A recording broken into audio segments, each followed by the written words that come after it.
Here comes one more. Cool. I think it's Bill.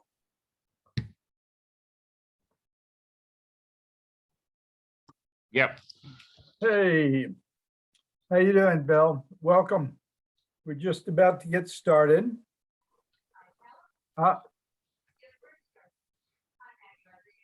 There he is. Okay, morning. Okay, sorry about the confusion about the times. Who knows what happened? I think our last meeting was October the 14th. Is that right? November 18th. Yeah, November the 18th. I haven't seen minutes of those. They were sent to you this and- morning, Shannon. Ah, sorry yeah, about I that. got him right here. Excellent, excellent, excellent. So I Uh, move to accept the minutes as written. Up, any objections? Maroon, done. Confirmation of proper notice happened. Yep. Uh, I do not know whether Barbara or George are around. And Patty is on the pickleball court.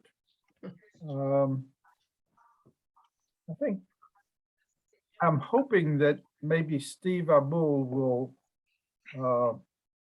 hop in to review the charging stations. I can do that. Steve is playing baseball at the, they have the leagues where the teams play. I think they're down in Minnesota with the Minnesota Twins in Fort Myers.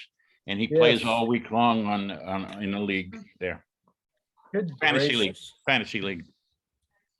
Too busy, too busy. Yeah, he just came back from doing it for the Orioles over on the East Coast. Okay, I think we're in good shape then. I had sent out a thing earlier about what I saw as the business of our meeting. First, our sharing of impressions of the board's reaction to our January presentation. And then next steps, I was hoping Tom would explain this and give the cost. I looked a little bit at that this morning. Other questions? Speak to the budget committee and fundraising. Okay. Yes. So what were your impressions of the board's reaction to our January presentation? Non-committal. Non-committal.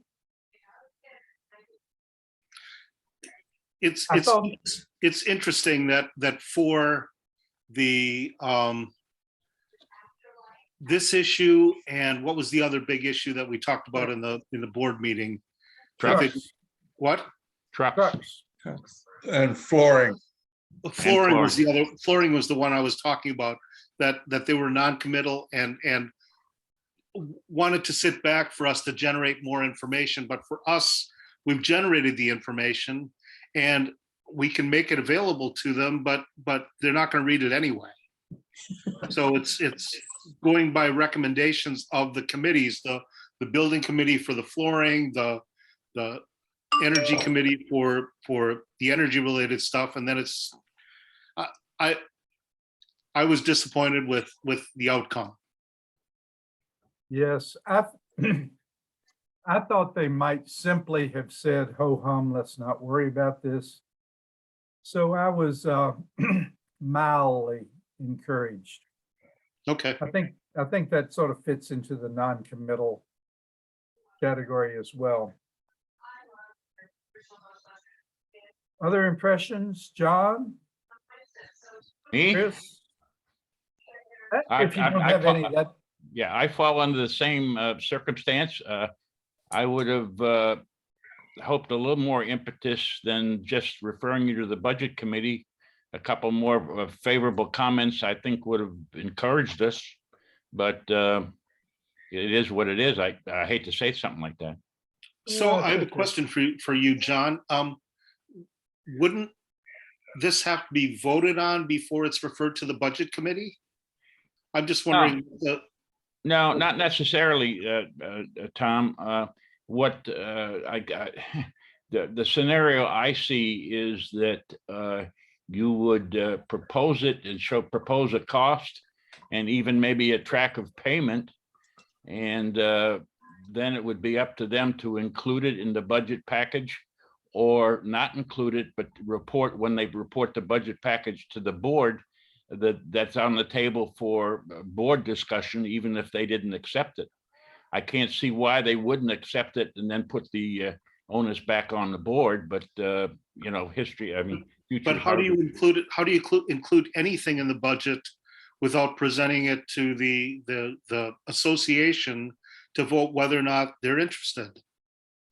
Well, I don't know that it causes a vote. If the board, if the Energy Committee is successful in presenting the proposal to the board and the board accepts it and puts it in the budget, I don't see necessarily a vote. But it's $40,000 worth. It's a $40,000 commitment. Anything over 10, we'd have to vote on. You could vote on. Doesn't say you must vote. Ah, Oh, I see. It's interesting. I mean, those things happen. I.e., one of the ways we could consider doing it would be, say, put it into the reserves.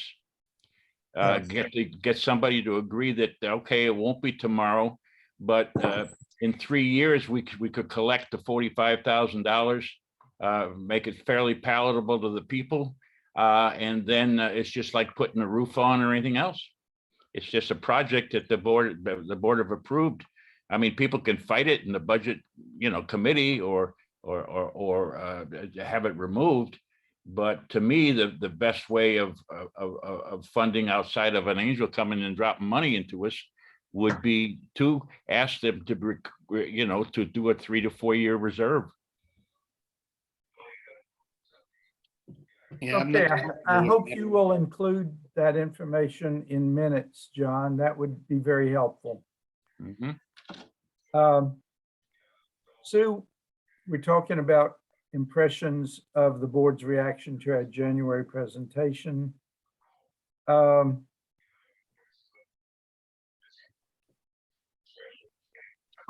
you want to talk about one of the questions that was raised was the cost of the inverter. Oh, yes. Tom, you want to explain that and give the Sure. cost? Inverters are what convert Inverters. what? Go ahead, Tom. I'm sorry. Go ahead, Tom. Inverters are what convert the DC electrical energy that's generated by the panels to AC for using in our homes, like, or at the office in this case, our wall outlets, and also also feeding back into the energy grid. So, and Okay. converters are good for 10 to 12 years generally. They can go out earlier than that or later, but they're generally good. Their lifespan is about 10 to 12 years. And it's almost a given that they're about 18 cents per watt to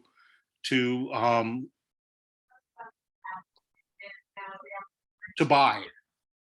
So a 20,000 kilowatt system would cost about $3,600, and then probably $400 to do hire an electrician to do the replacement.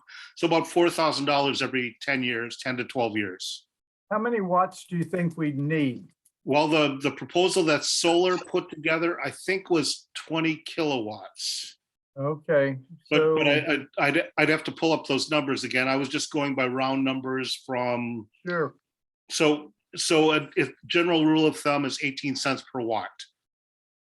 Okay, I was looking at the prices of some of those and they're all over the place, but as you say, they are geared to the number of watts that they will convert. Right, they are all over there, and also the wave that they generate is all over there too, to make it reliable for using in our offices or in our homes. You would have to generate a real sine wave, and I don't want to get too technical, but a real sine wave instead of a square wave or a triangle wave or whatever. You'd have to generate a real sine wave, and those are about 18 cents per watt.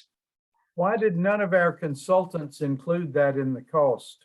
I think that's a great question. I was surprised that nobody mentioned that. Well, it's part of their installation. It's a normal part of their installation. It's So just that- that nobody pays attention to what do you do in 10 years when you want to when the inverters go bad. I mean, So the initial installation would include yes, it does. one up Yes. to was necessary. Okay, good. That's- Oh, okay, okay, But- that's good to know. But, Not a separate item. well, but to give us a proposal and say that these panels have a 25-year lifespan or longer, and not include the fact that the inverters don't have a 25-year lifespan is false advertising in my mind. Yes, Good yes. point, good point. Well, it's incomplete. You know, Chris, it occurs to me that we haven't had Mrs. Chris introduced to us. Not Mrs. Chris. Your wife. No, Not her. actually, this is my neighbor. Hello, neighbor. Yeah. Hello. This is Ah. Vernoy Paolini, and she is next door to me. You may, some of you may remember her mom, who was also Vernoy. And she has a sister that some of you might know. Yeah. Claire? Dewhurst. Yeah. Claire okay. Dewhurst. Welcome, welcome. Thank you. Does that cover it, Shannon? I think so. Thank you very much. Does anybody remember other questions that the board had? I don't remember the board asking any other questions. They just said generate more information Yes. and present it yes, to the yes, budget yes. committee. Okay, the next step would seem to be to talk to the budget committee. And we have discussed several times moving ahead with fundraising. It strikes me that a fundraising campaign that included a match might be very interesting, particularly in light of John's comments about funding a reserve. Shannon, are you proposing you'll match any funds? No, I was thinking that Chris would do that. Or Congratulations. Sue, maybe Sue. I did a little research on GoFundMe. Good. And I don't think it's the best way for us to go. One of the issues with them is that they would charge 2.9% fees for any donations to a GoFundMe account. And I think we could actually do something similar to that sort of internally. Simply Oh, create good. a web page which has a good explanation with pictures of what we're proposing, and then ask if anybody would like to donate to the association. So I think that might be similar to a GoFundMe page, but one that would be sort of exclusive to our community. And with no Yes, fees. and it's hard to imagine anyone outside our community making donations. John, is there a reasonable way to separate those any funds that are donated that are put them in a separate account or designate them in the account for? Well, yeah, you could, well, here again, I hate to go back to the word reserve because it may have different meanings to different people, but you can have a reserve that you don't fund every year or fund by everybody. In other words, so we could set up a reserve fund and those contributions could go into that, whether the association budget funded it or not. We You- could you know, call can- it a So restricted the answer is account. yes. Yes, the answer is we could segregate it and track it and everything else. Sue? Yeah, you know, I always, and I know I brought this up to John, I don't know how many years ago. The biggest thing that you have to get people to contribute to a fund like that would be if it's a tax write-off, of course. And you can't do a tax write-off, I'm sure, for this solar.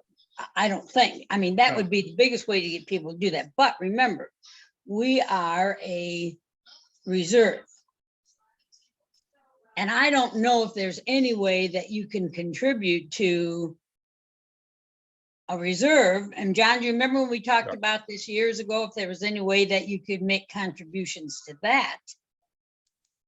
There is, there absolutely is. As being a nonprofit corporation, someone could make a donation to the association fund for reserves. They may or may not get the tax benefit you're saying, but they still could get their thoughts processed or what they wish to push forward.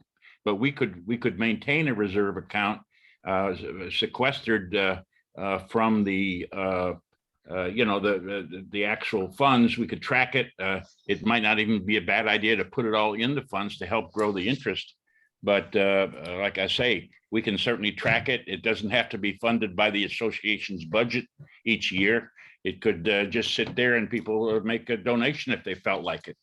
It's like, don't forget, one of our owners, we have the $10,000 generator out there from our owner. We have literally 25 or 30 trees at $150, $200 each that people have donated. So I think it's a very good chance some people would fund it until at least start it. But I may use the wrong term. Remember, we're a preserve is what I meant to say. We are preserved, aren't we, for a bird preserve, John? Oh, I'm sorry. Yes, got it. yes, we are. And I don't know how that sanctuary. would work, but I know that if you donate it to the bird preserve, that is probably a tax write-off. And I don't know if you can figure out, it probably would be as legal as can be, but if you donate it to the bird preserve, that should be a tax write-off. And if the bird preserve was using the solar, I don't know, it's very rough, but there might be some way to make that a tax write-off, but maybe you'd get the money even without it being the tax write, but it's food for thought. How about a solar powered bird feeder That sounds good to me. for winter A big time one. in Florida? No, you don't want to feed birds. That's not, No, that's no, not a that's good right, idea. no, you don't. Okay, we feed squirrels. Nope. Yeah, No. Chris is all for that. I know that. Yeah. Yep. Okay, it struck me that the idea of an internal web page might also help with the suggestion that we keep this project in front of the association. Be a way of doing that. Anything else on solar panels for the association?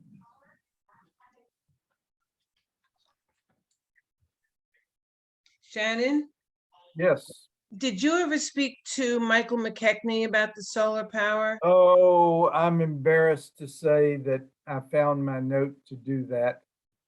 And frankly, I thought that calling him in Pennsylvania would probably not meet all the Florida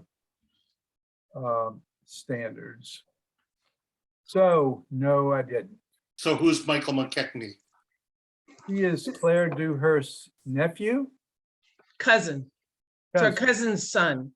And he owns, for 25 years, he's owned Mountain View Solar up in West Virginia.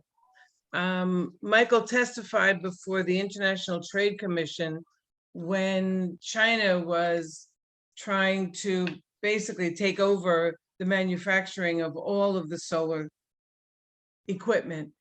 And he's been very successful. I mean, he's done a lot of private residences and municipal facilities where they've installed solar power. He was telling me that whoever owns the solar power gets a 26% tax credit.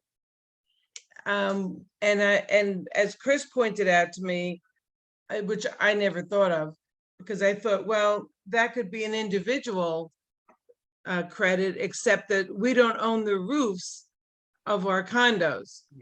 That's, I guess that's association property. And that's where the panels would have to go. And he also said that putting panels on the roofs would not damage them at all. It's not that kind of a thing. They don't drill into that. They don't. He also asked this, and John, maybe you can answer this. Is the roof, is it EPDM or TPO? Well, Yeah, John. yeah, ETPM. Unfortunately, Benoit, I'm not familiar with those alliterations, those letters. Well, those are, I guess, I mean, neither am I. I'm just repeating what he Yeah, said. yeah. But from what I understand, it's the material that's used on the roof. Okay, well, we certainly know what the material is, and we can certainly find that out, but I can give you a brief lesson right quick if anybody just wants to know. Actually, you have your original rafters with, then you have a metal, then you have an inch of lightweight concrete, and then you have the original roof, which was tar and gravel. That's up there right now. On top of that, some 20 years ago, they put rolled roofing. And 8 years ago now, we put the polyurethane covering on it. So we actually have original roofs up there with the ability possibly to put one more polyurethane covering on that would give us warranties for another 15 years. Is this a self-adhered roof or floating? That's another good question. I could find out. I would say my guess would be self-adhered. That's what I would guess, yes. Yeah. Well, But I don't know what a sounds- floating roof is. I don't think I've ever seen one. Yeah, I don't know what the purpose would be. Anyway, I mean, these are just some things because Fascinating. It's fascinating interest. Yes. One Well- problem is that the condominiums, unfortunately, under the current government ordinances, statutes, whatever you want to call them, does not qualify for the interest, for the tax rebate. because it's nonprofit. Yes, yes, we're not paying taxes, so the benefit is, it would not inure back to the corporation because we're not charged taxes to start with. Okay, okay. Yeah, it does sound like I ought to call Mr. McKechnie, though. It's just that I know Sue mentioned at the last meeting that I think it was one of your final statements that we really can't make any decisions on this until we have more information. And we can't have bits and pieces that don't connect because we won't get the big picture. So I get, I mean, it would not be a bad idea to have either Michael or somebody come in and speak to the general population for people who have questions. I don't know enough about solar to make a decision. I mean, any technical decision. I mean, I know that I would like it. I would like to give it a shot. But if somebody asked me again about the floating roof or what, I have no idea. And so I think that having somebody in to give us this information is essential for us to make a decision. Shannon, what Well- about that organization that we joined that is, I don't recall the name, that has to do with Florida, that organization, Solar- remember? Solar United Neighbors, Right, and they have to do with Florida. right? Couldn't they? I mean, we could have them come in and they probably know more about solar in the state of Florida. I'm presuming. So do the rest of you think that having either Michael or someone from Sun would be useful to the owners in general? Are those people who sell solar, both of the ones that you mentioned? Okay, sorry. Now, No, so Solar no. United is not, does not No, sell. they are simply a solar advocate, I think, you would call them. Yeah, They those did- are the type they- of people I think you want to have come in and speak to. Somebody who's an organization that are solar advocates. so John, might we have someone, could we give them, say, 7 or 8 minutes at the owners meeting in March? Certainly not a bad idea. That would be up to the board, but I would recommend it. That's the type of thing you should have at an annual meeting. I wonder if we should contact the chair of that board then, the president. El Presidente. That's you. Yeah, you I think, think that by the makes way. sense. Sue, Well, you what do don't think? know because that's at your new election in March. You won't really know who your president's going to be. No, she's talking about the president's son. Yeah, Oh, yeah. Okay, I'll check And in the on other that. thing, you might even, lots of owners have said they want evening meetings. I have to tell you from past experience, this is when you've been on the board too long, when suggestions you've already done and they don't work. But there are new ones that say they want to do it again. You say, well, this is one of the things maybe that if you want to keep people updated and keep them fired up about solar, you might at this meeting in March, talk to the residents about, would you like to have maybe once a quarter, an evening meeting that has to do with solar that would update them on new things happening? Because some of the people who work, and I've had them come to me and say, we need to have evening meetings. Now, I've been to them in the past, and there will be 2 or 3 people who show up.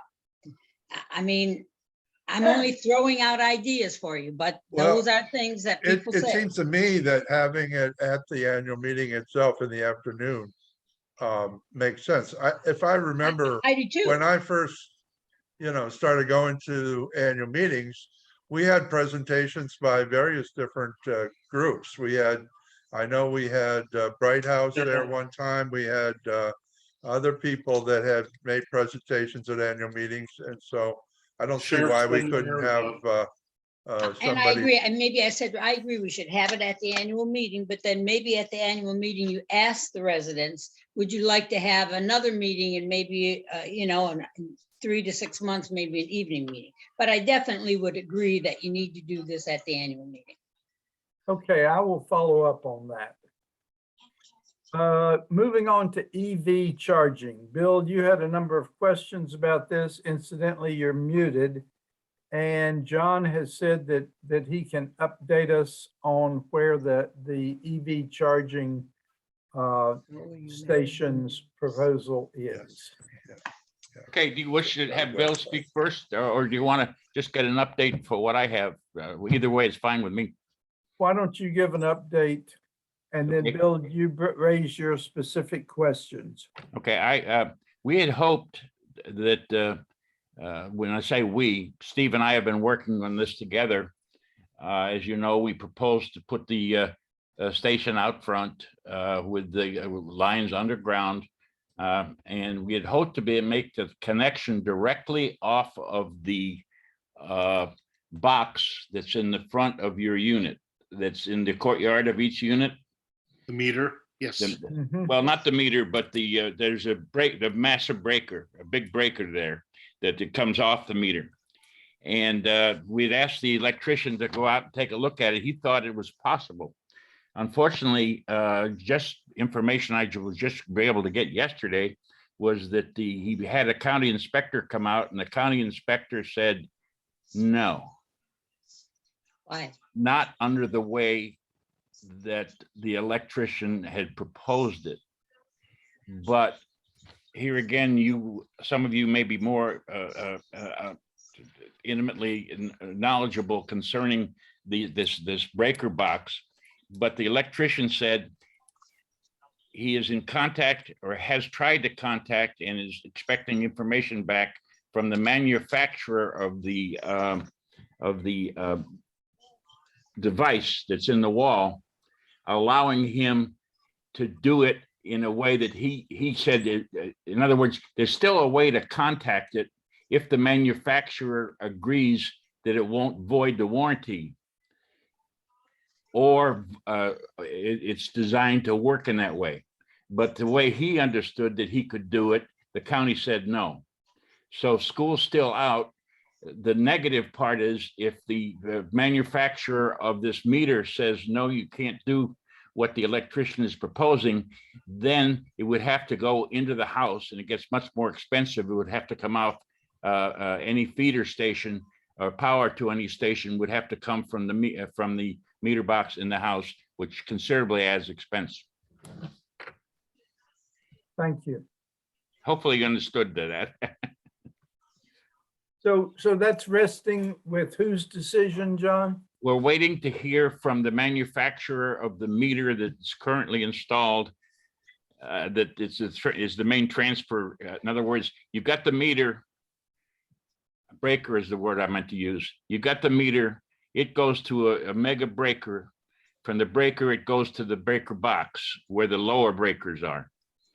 The whole intent was to try to make that connection there at the outside without having to run new power lines in to bring it out and then on out to the EV station. We have learned a couple things that we're told that you should not constantly run a 240, 220 because that can deteriorate the batteries over a time. And so you almost need a couple, a long charge and a trickle charge. So please, Bill, I'm interested in your questions, but I may not be technically ready for them. Bill?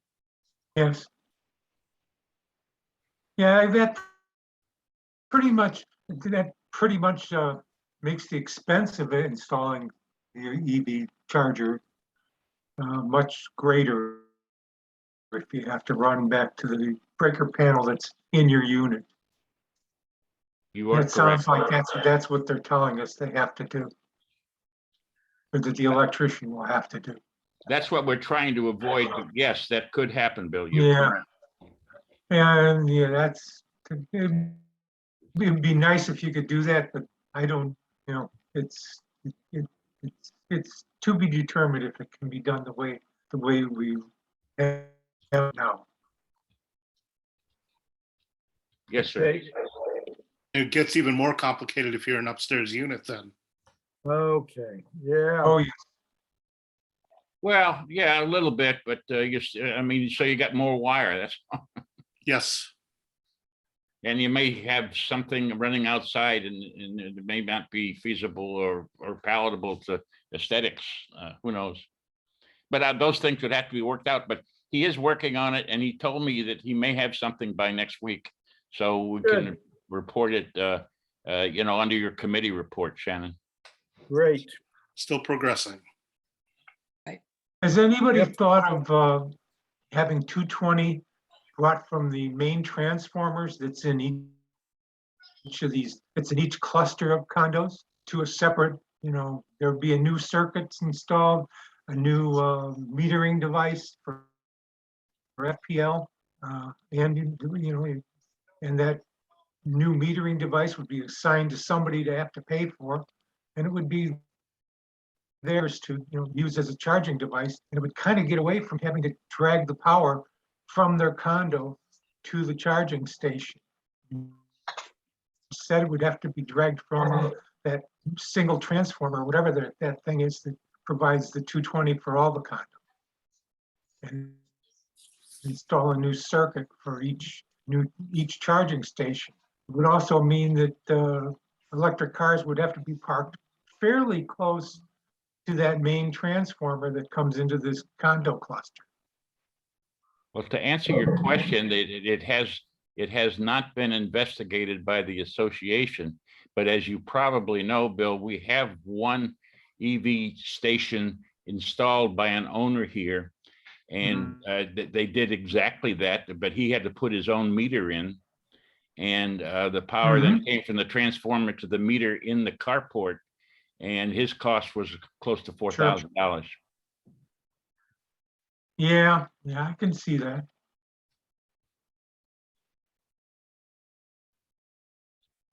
Okay, well, I'm hearing that as an option depending on the electrician's analysis and judgment.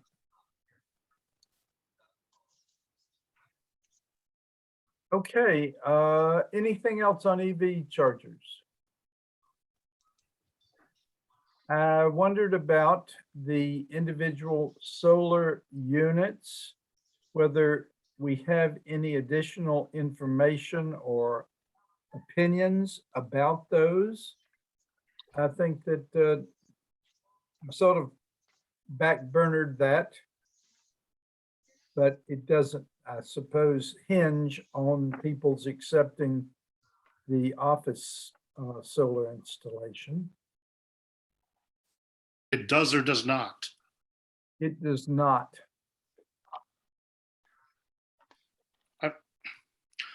My problem with this is the roof above your condo belongs to me as much as it does to you.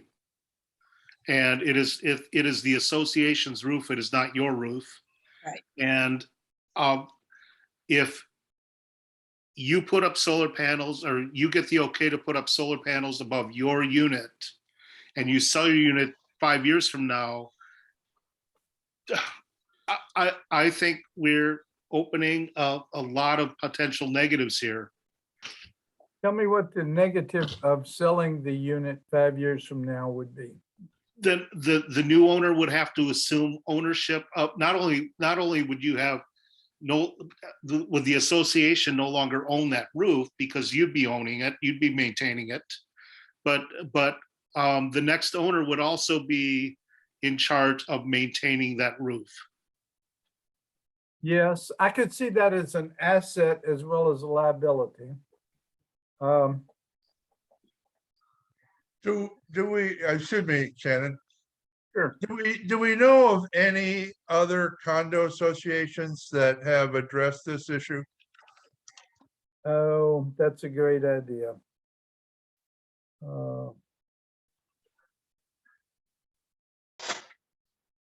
Then my next question would have to be, if you're in a second floor unit, do you own the roof over you? Do you have the right to put solar panels on the roof over your head, but the person downstairs doesn't? Does it mean that if you're a one floor unit that you have special privileges that other people do not have? That's That's a good question.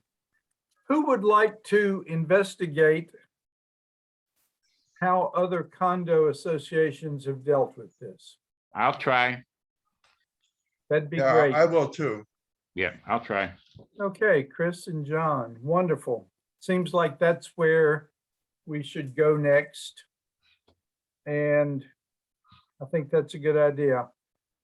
I wonder, just in a parenthetical, whether there is such a thing as using a roof without owning the roof. You know, so could you lease a roof, Yeah. for example?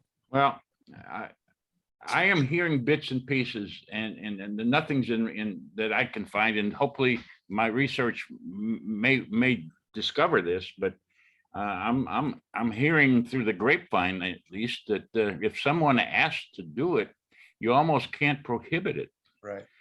And Yeah, and so, but you know, if that's the case, then there should be some definite information available as to how they've handled the ownership. I still think you wouldn't own the roof, but you know, if you put your windows in here, you've got to take responsibility for the maintenance for it. So it's a jumbled issue, but I'm led to believe right now that if Shannon, you wanted to put it on there, I don't know that we could say no. But well, that's why the investigation is necessary. yes, and in the spirit of the cooperative, you know, I would want a joint decision about how we handle that, ideally. Yeah. Okay, great. Thanks, Chris and John. We'll look forward to hearing about that. Are there reports of other committee members, things that need to be brought up or that you'd like to have brought up?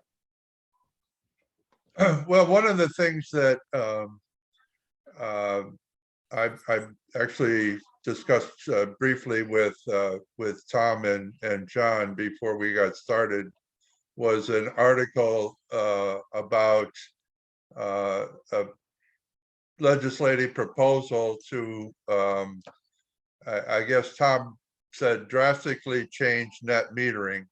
And that is something that FPL is evidently sort of sponsoring that bill, and or they wrote it, I guess. And that's already gone to a committee in the legislature. And it would really have a dampening effect on solar in general in Florida. And it just is something that we might want to encourage people to send something or write something to your legislators, your state legislators, and say, this is bad legislation. Yeah, because if that Yes. happens, Chris, from what I've heard about it, doesn't that mean that you used to get paid back money if you generated more energy, but now they're not going to do that? They're They just don't going wanna to do keep your that, right. excess. Clear, Right. just to be clear, that's not entirely true. Okay, If you generate power during the day and you generate more than you need, it's in essence a storage bank for you, because when you're using power at night, it ends up pulling it back and you're just not charged. So if you do generate a lot more power than you use, you get paid like almost nothing. Nothing. Yeah. But Well- it does take so in a month, if you use a certain number of kilowatt hours, and half of that, or you generate that many kilowatt hours, then you pay nothing, or you pay just your connection fees. But but if you generate more than what you need, you get paid almost nothing, even now. And what the net metering legislation would do would be to diminish even the overage that you're generating during the sunny part of the day, and still charging you for the nighttime, in essence. You know, Does you that make could sense? no. You could get real it again for me. cynical. Okay, if you generate twice as much power as you need during the sunny time of the day, Yes, use the other half of what you generated from the grid at night, you end up equalizing it. So your net metering ends up being zero. okay, So far, so good. yep, And what they're proposing is that that extra power that you generate, you just put on the grid and you really don't get it back. well, yeah, that's what So I at night, think that's what I you end said. up paying for energy that you're pulling off the grid. Does that make sense? Well, if you generate more energy than what you use, I'm trying to, if you generate more energy than what you use, you don't get paid for it. They just keep it. You Correct. get paid very That's little. That's what the proposal is. Yes, if you generate more energy than you need, they just keep it. You don't get paid for it. That's what they're proposing. Yes, and Right. that is a proposal. It has Yes. not passed yet. Correct. It Right. has not passed. And Lobbying- I mentioned this earlier, that it's the same, it's virtually the same legislation that's going from California to Florida, Right. everywhere where there's solar power being generated and putting back on the grid. It's happening everywhere.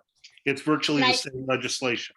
You can And I get think real that that's a cynical real about- problem, that people who are generating solar, that's going to discourage many of them from doing it because, Well, yes, it does. Yes, that's true. Yes. so One I can think get we need to real really cynical. monitor that. Yes, you can get real cynical about power companies who ask for these huge rate increases and also want to cut solar power net Yes. metering.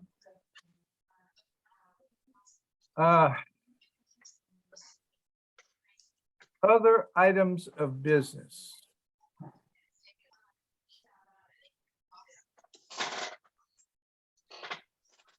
Not hearing any and not seeing any other owners present, unless you want to assume your role as owners. I want to schedule our next meeting for March the 2nd at 10 o'clock.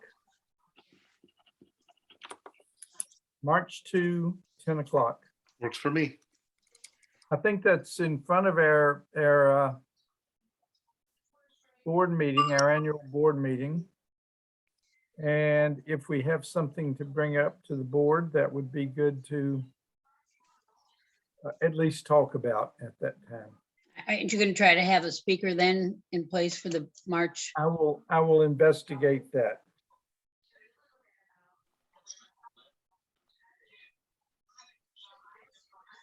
And I remind each committee chair, Shannon, before the annual meeting that should you wish to make a report at the annual meeting, which I'm sure you will, with everything going on, if you could have something typed up that I can include with the minutes, it would help. Okay. Yes, will do. Do I hear a motion to adjourn? So moved. Okay, Second, and does anybody object to adjourning? Been good to see you guys. Nice to catch up. Thank you for A your good day. participation. Thank you. Have a So- good day. And I want it recorded that we ended at 10:46. I'm okay, keeping my hour promise. Very all good. right. As a matter of fact, I have got 13 minutes of net metering. There you go. Take See care, you everybody. later. Bye-bye. Bye.